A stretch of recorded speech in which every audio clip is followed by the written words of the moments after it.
Hello everyone, it's me, Ben, Editor-in-Chief of Bxb'S Games, and I'm coming to you with something experimental, something new. This is Bxb'S bonus Babble, because I am a fiend for alliteration, and I feel that every title ever should be alliterated. I have a weird addiction for that, and I apologize.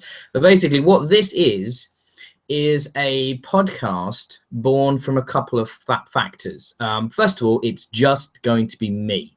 Now, that might immediately put you off, and I understand that. You might enjoy the other voices more, and I know some people find me a bit grating.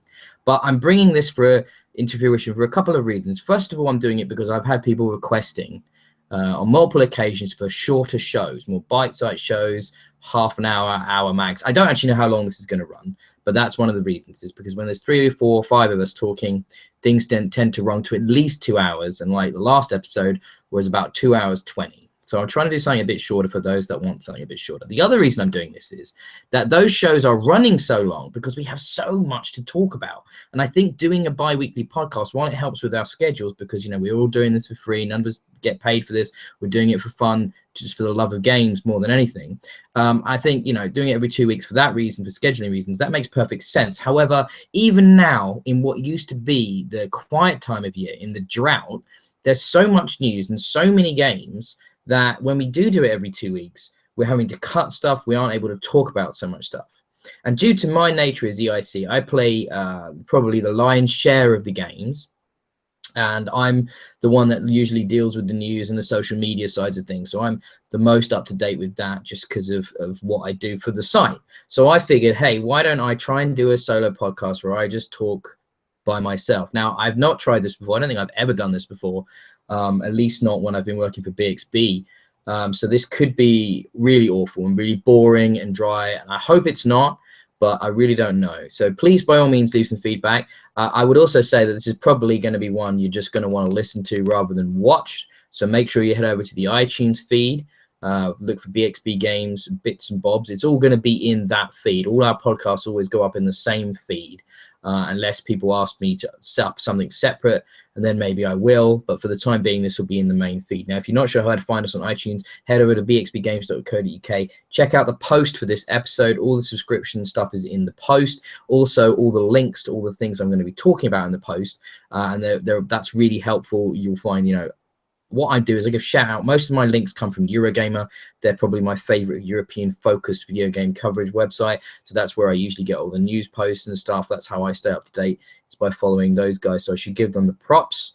But also I'm going to be talking about some of the games I've been playing and not just news. And that should hopefully, when we get to Bxb'S Bits and Bobs, which may or may not be on next week due to commitments, when we get to that, we'll be able to spend more time talking to the guys, talking about what they've been doing, and, you know, not necessarily just news coverage or not necessarily just boring stuff, but the banter, the fun time stuff, the stuff that I think most people enjoy from group focused podcasts, rather than just critically analyzing stuff, which will already be in review form on the website, or, you know, will be a video that I've done or something like that. So, you know, we're just trying stuff out. I'm always excited to try stuff out on Bxb'S. Why not give stuff a go? So without further ado, I'm going to start talking about some games. It is weird not having anybody here to talk to, but I've got you to talk to, so that's nice. I just think I'm talking to you. We're down the pub. It's summery. We've got a beer. We're in the garden, and you guys are asking me about RiME. And RiME's just come out from Tequila Works, and Richard actually is reviewing RiME, and I think that's fitting because he just reviewed Sexy Brutal, which was also a Tequila Works game, and really enjoyed it. And I saw RiME, and I thought, you know what, I'll buy that, and I'll let Richard get the review going, because this looks like a Richard kind of game. It's puzzly, it's got a Nintendo vibe to it, it's got a beautiful sort of cel-shaded art style, and basically the concept of RiME is that you're on an island. You're not really sort of given much of a narrative setup. You're going to explore things and work things out as you go in this evocative setting. You're playing as this young boy, sort of environmental puzzles, and I'm really enjoying it. It's very charming.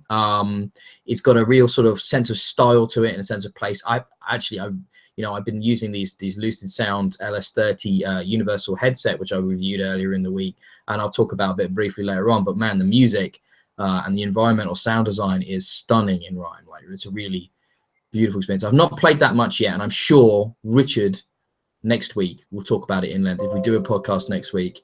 If not, it'll have to come up on a following episode. And if you hear sounds, I apologize, coming out of my computer, it's because I'm recording this without using headphones, because I didn't feel the need. But you might hear dings and whistles, you know, as Windows 10 probably tries to update itself in the middle of this podcast, because that's what Windows 10 does. So I apologize about that. But let's move on to the next game I'm playing. Another game that's come out sort of recently that I've been playing and checking out a bit more of is Joel did the sort of preview for Marvel Heroes Omega on PS4, and that was in closed beta at the time.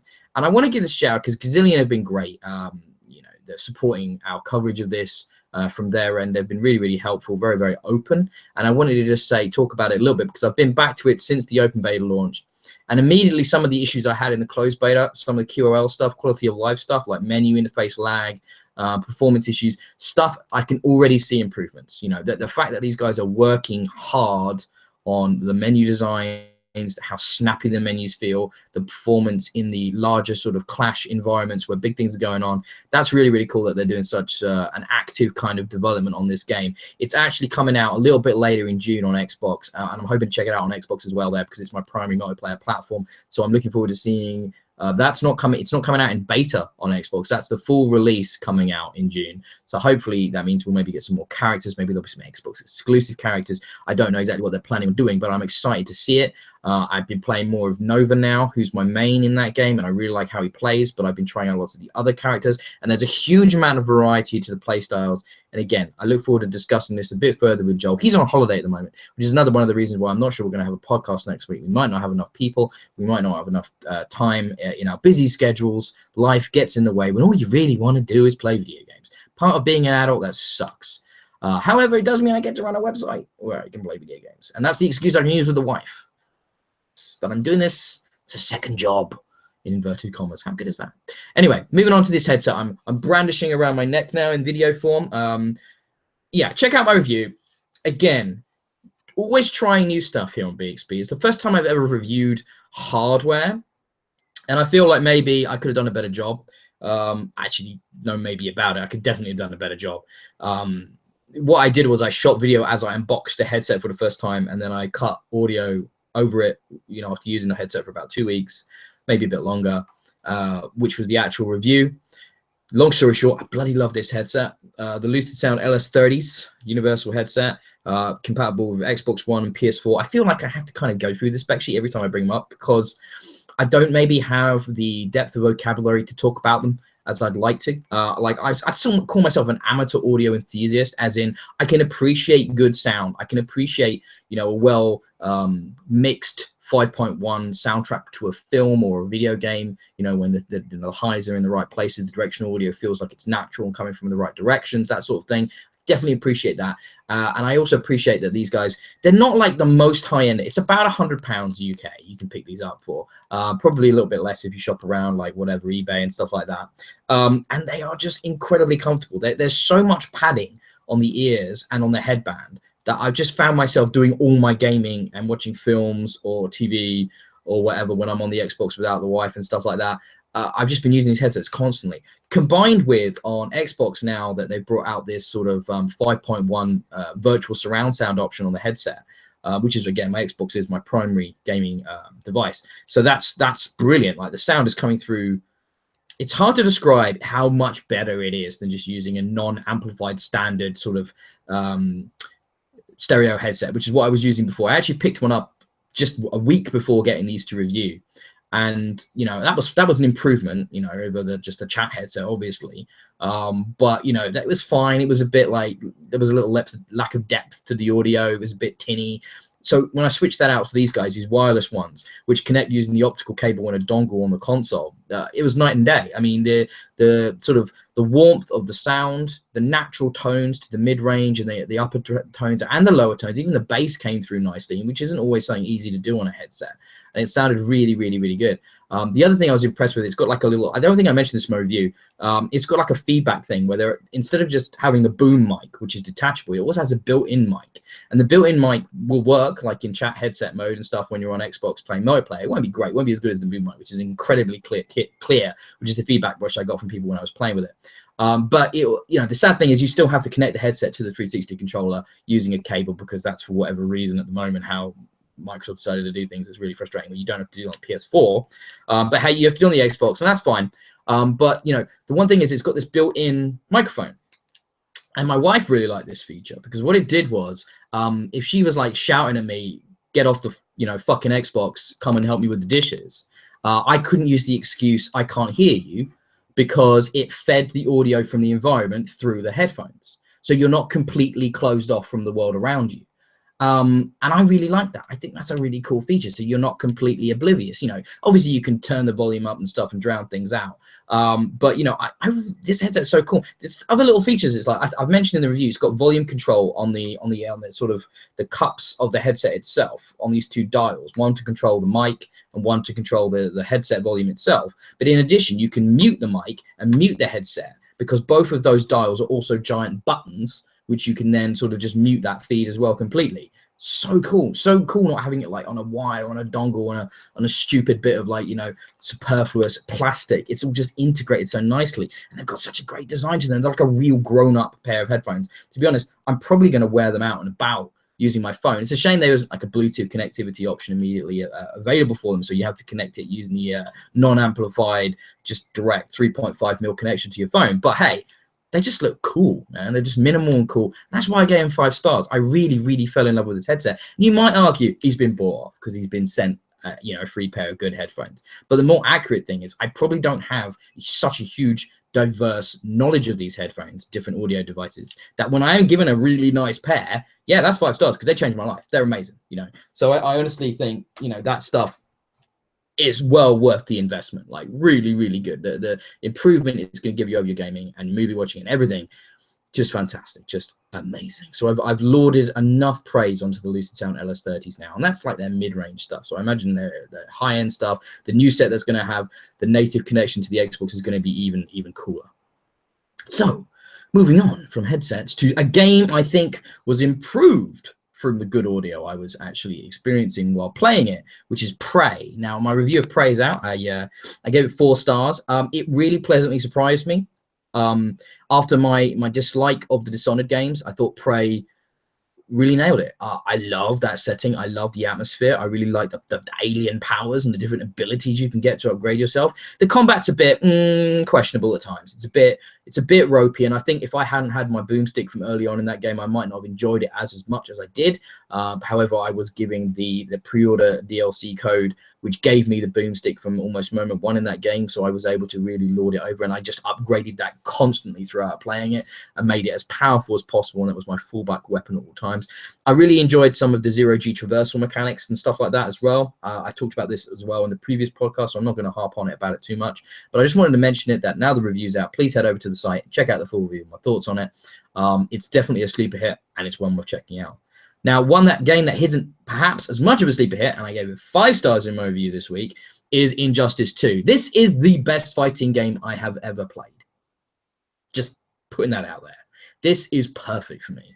I'm not a complete amateur and novice to fighting games. However, I'm not an expert at fighting games. So this is the sweet spot. There is so much fun stuff to do in this game. There's it's got those sort of daily hooks like Destiny does that makes you want to go back every day to get your boxes, to get your unlocks, to upgrade your characters, to get the next piece of loot. I talked about it a lot on the last podcast. I talked about it a lot in the review. Please check out Injustice 2. The weird thing is, I'm not seeing a lot of people playing it with my friends. Maybe it came out at a weird time of the month, maybe a weird time of the year. Obviously, let's get this bank holiday out of the way, get everybody's paychecks in, then spend them on Injustice 2. I'm really excited about seeing what characters come out for this in the DLC, and I think it's an amazing package. NetherRealm have absolutely nailed it with Injustice 2. Cool story as well. Really silly story. I love it. Now, the next 2 games I'm going to talk about are actually under review embargo until the next week. So I'm not going to review them. Well, 2 of these games are under review embargo, but they're both PC games, and one's next week and one's like the week after. So they're out already. So I'm not going to give them full reviews. I'm just going to give you my first impressions based on what I've played so far. Now, I've been playing Victor Vran, which is what I would describe as a metal action isometric RPG game in the vein of Diablo. It's so metal because the Overkill edition for this game comes with an entire campaign based around Motorhead. I've actually yet to delve into that. and obviously I will do before the review comes out. But that's cool. And the slightly weird but awesome thing that stuck out to me immediately when I started playing Victor Vran was that the Victor is voiced by Geralt. Now, don't ask me the actor's name, but I put a lot of time into The Witcher. I will check his name before I do the review to give him full credit. Bit strange to hear Geralt in another game. I've never heard this voice actor anywhere else. Maybe I have in a very different performance, but his performance is actually quite similar to Geralt's. And the guy's got a distinctive voice, you know, and he's a monster hunter again. And it's kind of like, oh, okay. I mean, sure, it took me a minute, but then I got into the swing of it, and it's got like, you know, what's the most important thing from an action RPG with this isometric setting? Now, I think it's the Van Helsing games. Van Helsing 1 and 2 came out on Xbox One, and they are crap. They are not good. I think I might have reviewed both of them. The main reason they're not good is they have confusing menus, they have way too many options, and their gameplay just isn't sharp enough. Victor Vran, however, plays great. It's streamlined, it feels great, you've got a great dodge mechanic, combat feels varied using different weapons. It might not have the deepest RPG sort of setup, but it's very much inspired by Diablo. Less is more, but focus on polish. And I think the story is fun and engaging with that dark sort of gothic fantasy setting, and the action is fun and fast-paced, and therefore I'm saying, you know, obviously the review will be going up hopefully on day of release. Check that out for my final thoughts, but it's looking very positive right now. The other game I'm reviewing, which is out on PC already, is The Town of Light, which is kind of a cross between a horror game and a walking simulator. It's a narrative-focused game that deals with mental illness in a very realistic way about how people were really treated in the 1940s in Italian mental hospitals. And let me put it this way, it's not good. It's incredibly bleak. It's you know, I'm maybe not enjoying all the gameplay right now. However, I'm going to be playing more of it because I suspect the story and the emotional impact of the situations is really going to grab me and really pull me in. It's disturbing in a good way. I feel like I'm learning stuff as well. But I look forward to giving more in-depth thoughts about that. That's not out for another like week or so on console, so I'll be talking about that in further reviews as they come out. So I'm looking forward to playing more of that. Another game that's coming out next week, which I just got a code for this weekend over the bank holiday. I love this. Look, as an amateur enthusiast press, i.e. somebody who is very enthusiastic about video gaming but doesn't get paid to talk about it, I always respect the fact when I drop an email over the weekend, I generally don't expect to reply until the start of the next week, right, from a developer. But more often than not, if this email goes to an indie developer, like it did in this case, I got a response like within an hour on a Saturday. And that's really cool. I mean, these guys, they don't take time off. These guys work. They work constantly. You talk to Adam about it on Bxb'S Bob. Obviously, he's got a history of being an indie developer as well. But he's just got back into video game development again now. So congrats to Adam for that. But yeah, these guys don't stop. I love that work ethic. I respect it a lot. And I also really am thankful that they got back to me as quickly as they did. So I've been playing this game, Tokyo 42, which is this isometric action game set in this futuristic Tokyo setting where you play as an assassin doing hits.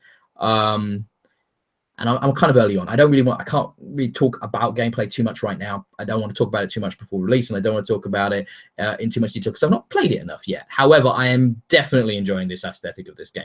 So we talked about strong visual aesthetics at the start of the podcast when I was referring to RiME. This has got another strong visual aesthetic, but very, very different. It's got this way pulled back view of the world, and the world is like almost like an M. Escher painting, but very colorful, cubist, I guess, like stark, beautiful neons and pastels combined together to make this slightly abstract cityscape. And you know, in the vein of like a Hotline Miami, it's a one-hit kill game. So obviously there's a lot of risk and reward involved in this game. Obviously you're going to find yourself getting better with the game and the gameplay as you progress, and you pick up the skills and the different weapons and stuff as you go on. I've only put about an hour into it so far, but I'm definitely finding it curious. It's definitely a different experience. I keep saying definitely and obviously. This is probably because I'm talking by myself here and monologuing without stopping or having anything to drink. Maybe should have thought of that. Maybe should have got something to drink. Because obviously I'm doing this podcast, I'm recording it live like we do Bxb'S Bits and Bobs, which means I'm streaming it, which means I don't take breaks. There will be no edits. What you hear is what I did off the cuff, much like when I do one of my video reviews, but however, running a lot longer. So take a breath, I look forward to giving you the full reviews for Victor Vran, Tokyo 42, and the Town of Light shortly, within the next week or so, on all 3 of those. So check that out at bxbgames.co.uk. And I'm definitely sure we'll be touching upon them all again when we next do an episode of Bxb Bits and Bobs, when all the guys are present and can ask me questions and stuff. But think of this like a bonus teaser that you're getting to hear about this stuff earlier. That's cool, isn't it? Yeah, I think that's cool. So let's move on to some of the big news that's happened in the last week. And I really want to do this on this show because I think focusing on news with all the guys, it's a bit boring, isn't it? Because it's like I will tell them what the news has happened, or I'll throw to another guy and they'll explain what's happened in the news. But then what discussion is there to have? Often it's just like, there's some news. That's a release date. That's a delay. That's a studio closure. That sucks. That's great. That's awesome. That's kind of all you can say to a news article. So I'm just going to fly through the news. Far Cry 5, guys. This is looking surprisingly good. I was quite cold on Far Cry 4. Primal was a nice twist on the formula. 3 blew me away. Far Cry 4, I found it just iterated on 3, and therefore I was quite disappointed with it. That review, I think, went up on Brit Xbox and may now be lost to the sands of time and to server collapses, which happened. But it might still be out there. I can't remember if I did it on video or not. Yeah, I wasn't in love with that. I never, it just didn't hook me the same way as 3 did. Primal, like I said, was a nice pleasant surprise with the setting. 5 is looking cool. Right, so basically we're in Hope County, Montana. We're in the US of A, people. That's different. That's not some semi-racist setting where I'm killing, native sort of Polynesians on an island, or people in the Himalayas, or, tribes people. I'm in the US. I'm dealing with what seemed to be a sort of right-wing religious cult, sort of militant group. This is sounding interesting. Let's check out this trailer, guys, because I think this setting could really set Far Cry 5 apart from its predecessors. And I think it's a gutsy move from the developers at Ubisoft to move this to the US. It's very politically charged. It's got a very sort of current event feel to it. And I can't wait to see how that's going to play out and who you play as. My money is on undercover FBI agent sent to infiltrate the cult. That's my money. I don't think you're going to be sort of like from Montana. I think that's what they're going to do. They're going to do something like that, So I'm sure that's happened in films. I can't remember the films off the top of my head right now, but I feel like I've seen that plot before, and it's definitely one I'd enjoy doing. Because I get bored of the idea of, like, Far Cry 3 and Far Cry 4 especially. You're like some kind of tourist who just happens to become amazing at shooting and murdering people. I like the idea of maybe you being a bit more trained and capable to start with, a little bit less of the ludonarrative dissonance. I do love that bus term. It's so much fun to use. So that might be fun to see. Anyway, there's going to be loads more of that coming up. It's coming out in February, which is a little bit away off. That they're missing Christmas this year, the fall season this year, which is a bit of a shame. But I think that might be because Ubisoft has got a few other games lined up for fall, which we're going to be finding out more about at E3, such as Assassin's Creed Origins and the sequel to The Crew. So they might be the big Ubisoft games at the end of the year, which is why Far Cry has been shoved into February. I say February. It does smell like one of those kind of games that might get a delay, though. Then it might be coming out around this time next year, sort of May time, June time, August. Those are good times because it's quiet usually. It's quiet if you're not releasing against a certain rockstar behemoth, or behemoth, depending how you like to pronounce that word, that has now been delayed into spring 2018, and that is Red Dead Redemption 2. We don't know much more than that, other than it's a Rockstar game. Yeah, it got delayed. That happens. I mean, is that a surprise to anybody? No, not really. I feel like this game was delayed before it was announced.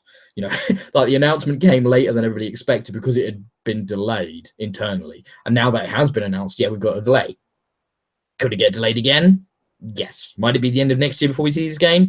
Quite possibly. Will that surprise anybody in the press? No. Is it a bummer? Yes, because let's be honest, we all want to play this game. This game's going to be amazing. So they put out some screenshots as a consolation prize for this delay announcement, and they look stunning. That's not a surprise to anybody. This game will be fantastic. Red Dead Redemption is probably my favorite Rockstar game. I get sick of GTA games. I find the GTA games, their writing and their satire and their humor is too on the nose. It's too predictable. It's kind of boring. It's not smart commentary, or, it's really surface level. Red Dead Redemption, however, it wasn't like that. It wasn't trying to be satire. It was trying to be what felt like historically accurate to a degree. It was so fresh and original. And that world, it just never fails to be exciting to go back to. I'm always picking it up again on 360 and on backwards compatibility on the Xbox One. So I can't wait for Red Dead Redemption 2. The idea that you're going to be in part of a big gang, you're going to be able to flip between different characters and all that sort of stuff. with that Wild West setting. Oh, yes, yes. I'm in, 100% in, whenever that comes out. That's the thing, though.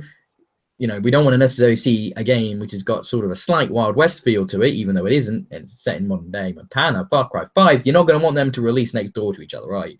You're going to want to keep them apart. But let's be honest, the publishers and developers that were looking at their releases at the end of this year are all now jumping up and down with joy over the fact that Red Dead Redemption 2 has been delayed, because it means they've got a chance of selling a few games. This is a game series. This is a developer, I should say, Rockstar. When they put a game out, the other games developers, they don't just avoid it.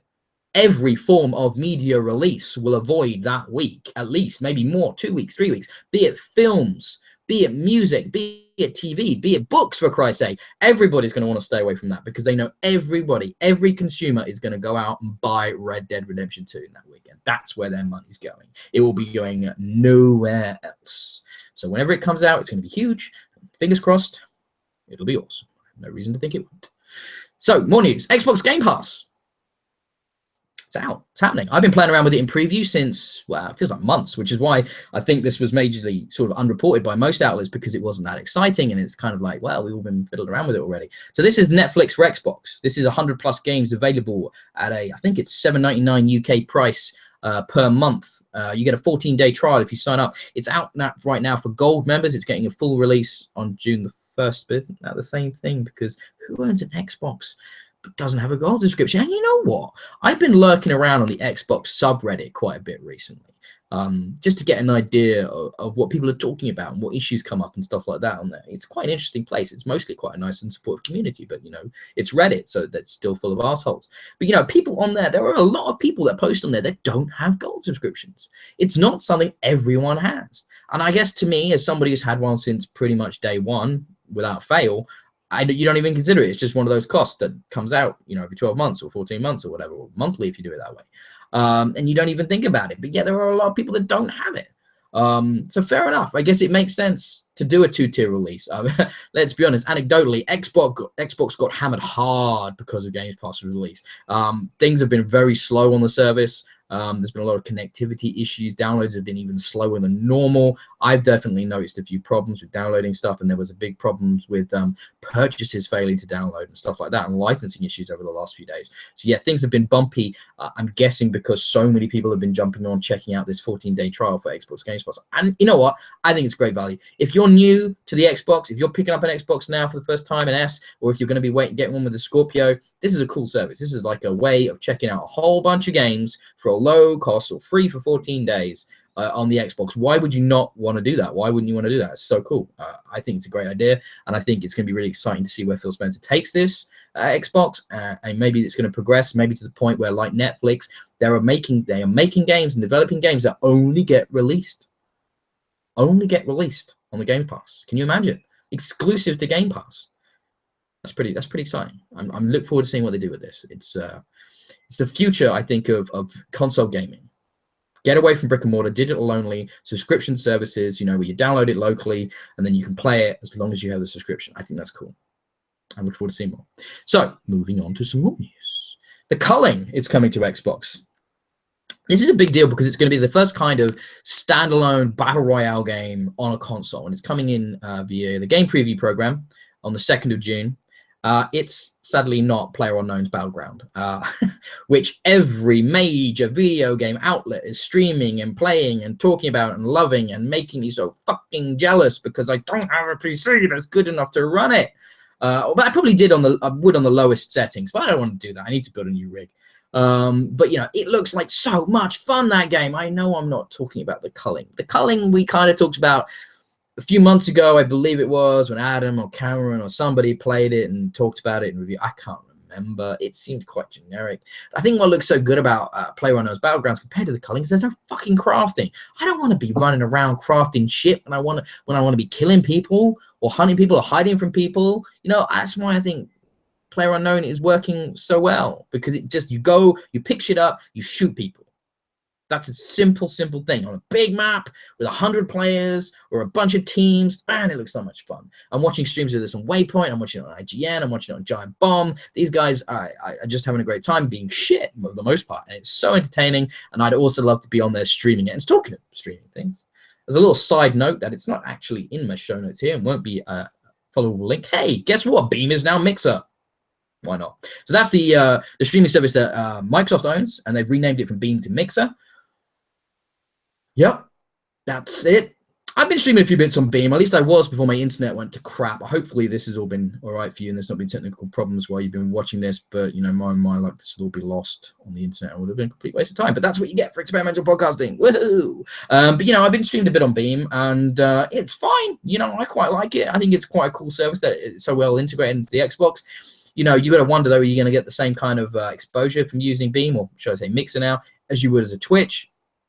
Maybe, maybe not. I'm not big on the streaming stuff. I'm trying to get myself into streaming more. And by all means, guys, if you would like to see us at Bxb Games streaming more stuff rather than just doing the edited video reviews, the footage, I might add, not the audio. I always do that in one take.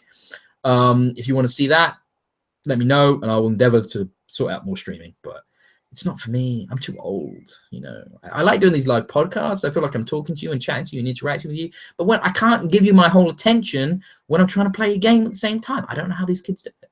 It's quite impressive, I won't lie. So after that, we're going to move on to the announcement of Games with Gold June. Now, before I do that, this sounds very much like an Xbox-focused podcast, and I always admit, you know, primary platform for me, but we also talk PS4 and we also talk PC, though I think it's fair to say the other guys maybe do that more than I do, so when you do listen to these shows, they're probably going to be a little bit Xbox-focused. Don't get me wrong, the site is multi-format and multi-platform, but it's just the nature of the beast, guys. I pay more attention a little bit to Xbox. I'm a little bit biased. You know, we used to be Brit Xbox. My love for console gaming came from the original Xbox. So I'm always going to talk about Xbox before I talk about everything else. But, you know, it's not my fault PlayStation have announced their June PlayStation Plus lineup. But, you know, Xbox have announced June's Games with Gold, and it's a good one, guys. We've got Speedrunners, the first ever Tiny Build game. I love Tiny Build. Tiny Build are an amazing indie publisher and developer. They've got such great ethos. They're always awesome to me on emails and stuff. They're really nice people, and I'm always willing to talk about their shit because they really love their games. And they always put out innovative, weird stuff like Party Hard and this home invasion game that's coming up. And what was that? Cluster Truck. And there's that station game Adam played with the zombies on the train and all that stuff. That's terrible. I can't remember what it's called, but you look back through the podcast and the reviews and you'll find it. So Speedrunners is their first game. It's the first time they ported it to consoles, and that's going to be free from its launch at the start of June, which is pretty cool. We've also got some massive Ubisoft games here. We've got Watchdogs, the first Watchdogs, sadly, but you're not surprised, are you? It wouldn't have been Watchdogs 2. And I'm kind of happy. I'm happy. I'm kind of happy. The words are getting confused now. I've been talking all the time. But I'm happy that Watchdogs is coming into Games with Gold because I played that originally on PS4. I don't have any achievements for it on Xbox, so I might go back and... Yeah, I'm not going to have time to do that. That's not going to happen. But it's a nice thought. You know, it's a nice thought. Assassin's Creed 3 is coming to backwards compatibility and to Games with Gold. That's really cool because I have the Ezio collection. I have 4 up to current date Assassin's Creed games, but I don't have Assassin's Creed 3 in my library. So because of that, I will do. And it's a fantastic. I was going to say it's a fantastic game. It's kind of like Watch Dogs 1. It's kind of like the black ugly duckling, you know, the runt of the litter, the one that stands out a little bit from the collection. I hope that didn't even sound too racist. I didn't mean to say black as a negative. That was me. Oh, well, you know, white, middle-aged man. I suppose that means I've been rambling too long and I'm going slightly crazy. And maybe with my old age, slightly racist. I apologize if you find that offensive. It wasn't intended to be. But I will say that it's the ugly runt of the litter, much like Watch Dogs was to Watch Dogs 2, Assassin's Creed 3 to 4, maybe not Unity. Unity was a pile of shit because of all the bugs. But definitely to 4 and to Syndicate and to the Ezio collection from before. It was a bit diversive. Some people really love its setting. Some people found its open nature a little bit less conducive, a little bit less fun because of less things to climb. I found it kind of experimental. I kind of dug it, but I found Connor, the main character, really, really boring. Much like Aiden Pierce in Watch Dogs was really, really boring. So dull. However, it'll be nice to have it in the collection. And the final big game that's coming is Dragon Age Origins. And that's a big deal because that's a fantastic game. That's BioWare making a CRPG that's as in-depth and obscure and weird as you can possibly imagine on the console, but it's well worth checking out, especially if you found Inquisition was a step too far into the kind of console mass market nature. Dragon Age Origins is not that. Dragon Age Origins is pretty classic in its stylings of an RPG, and it's pretty in-depth and hardcore, and it should be like 100 hours of gameplay if you really wanted to get into it. We're nearly there, by the way, guys. I'm on to the last little news story here, and that's another big fantasy RPG is coming to Xbox One and PS4 after I think it was a slightly missed launch on 360 and PS3. That's Dragon's Dogma. Many people didn't play that. I think we were moving in towards console transitional time period at that point. I think a lot of people missed that game. It's a very Japanese take on a kind of Western RPG. There's some sort of Dark Souls-y vibes to it. There's some quite hard bits and concepts to it. It's definitely not, say, as straightforward as Dragon Age, but Dragon's Dogma is a unique fantasy RPG experience. And if that does make it over to the West, because we've only got a confirmed kind of port for Japan at the moment, but if it does make it over to the US and to Europe, I think that's going to be really cool to see the Dark Arisen, the new fancy version that came out on PC on the consoles. And I'm definitely excited to check it out again. So that's it, guys. That is bonus Babble episode 1. That's me rambling inconsistently, incoherently, and probably somewhat offensively for an indeterminate amount of time, because I can't see how long this has actually been running. But this is what I'm thinking about doing in the off weeks between bits and bobs, depending on if there's enough things to talk about. I think there was enough things to talk about this time. I really wanted to do it 2 weeks ago, but I was sadly really, really sick that weekend, and I just wasn't able to. Like I said, I've been thinking about doing it for a while, a show where I just catch you guys up on some pertinent bits. I hope I was moderately entertaining. I hope I was mostly coherent. And by all means, leave me some feedback on Twitter, on Facebook, on the site's comments, on anywhere you like, and let me know what you think. And if you want more of this, or if you wish I was dead and never did any more of this ever again, that's legitimate too. Hopefully we'll be back soon. Like I said, next week is a bit questionable. Fingers crossed. I don't want to promise anything. But please head over to bxbgames.co.uk, check out all the website, head over to iTunes, like and subscribe, and do all that crap on YouTube. And follow me on Twitter personally at DIYE, and follow at BxBGames for the main feed. I hope you enjoyed this. So, somewhat strangely, by myself, I say alone, see you later. Bye-bye.